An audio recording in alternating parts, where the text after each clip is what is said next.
So one of the big challenges is the transportation of oxygen, especially to areas where there are no oxygen manufacturing capabilities. I was speaking to one of India's largest oxygen manufacturers, and he said there are several states where they don't produce any oxygen at all. Especially in rural India, there's very little existing demand for oxygen, and therefore when there is a huge demand, that becomes a big problem. The army has greater logistical capabilities than any other body in our country. How are you mobilizing your resources to ensure that oxygen is available when it is needed, where it is needed, General?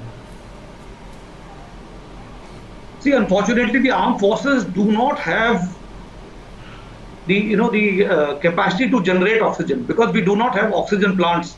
Even for our own hospitals, we bank on the civilian agencies for providing us the oxygen. But let me tell you, in these areas, we are therefore buying oxygen concentrators, because we have generators. Even if there is no electric supply, we have generators. So we can make sure that the people get oxygen concentrators. And gradually we are making sure that these oxygen concentrators move forward as much as possible. Let me tell you, we are expecting about 5,000 oxygen concentrators being made available to us at Singapore.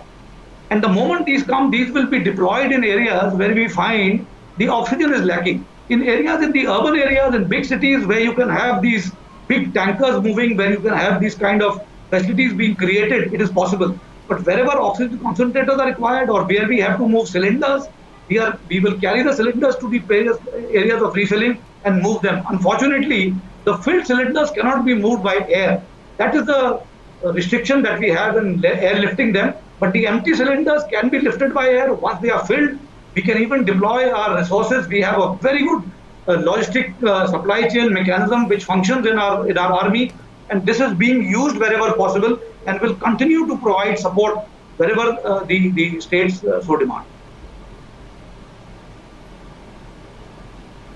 So how has the coronavirus impacted service personnel of the armed forces? Not just in peacetime stations, but also given our extensive deployment along the China border, the Pakistan border, the threats of those two countries and their armies, especially China, continues to remain alive.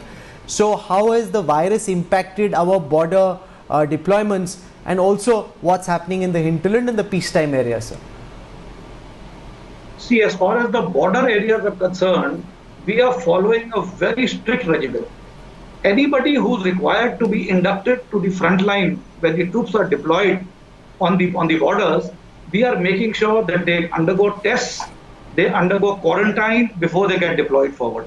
So what is happening is, yes, it is leading to some delay in the deployment, but we are not letting our guard down to make sure that the COVID does not spread among the frontline troops, and I think that we've managed very well, that the COVID has not spread to the frontline troops. As far as the hinterland is concerned, the urban areas are concerned, Delhi, for example, yes, we are also facing the brunt of COVID, because here there is intermingling of population that is happening with the civilians. And as you know, this time the COVID is spreading like an aerosol. Through an aerosol, it is spreading through the air. So our people cannot be quarantined completely from this. So we are being affected. We are taking care of them. But we have, again, very strict home isolation protocols being followed. Hospitalization only for those who require emergency care. So that is the way we are mitigating the problem. We are facing this problem in the hinterland and urban areas, but not to the extent as much as a civilian population. And that, I think, is happening because we have the capability and capacity to carry out isolation. Our people are provided accommodation where we can ensure safety distancing. We provide them masks and sanitizers to the maximum extent possible, which may not be possible with the civilian population. Like we are seeing, instructions coming in that people should have, if somebody is tested COVID, he must use a separate toilet. But we know that the people in our country living in difficult areas and small areas are living in one-room houses with one toilet. How do they separate the toilet out?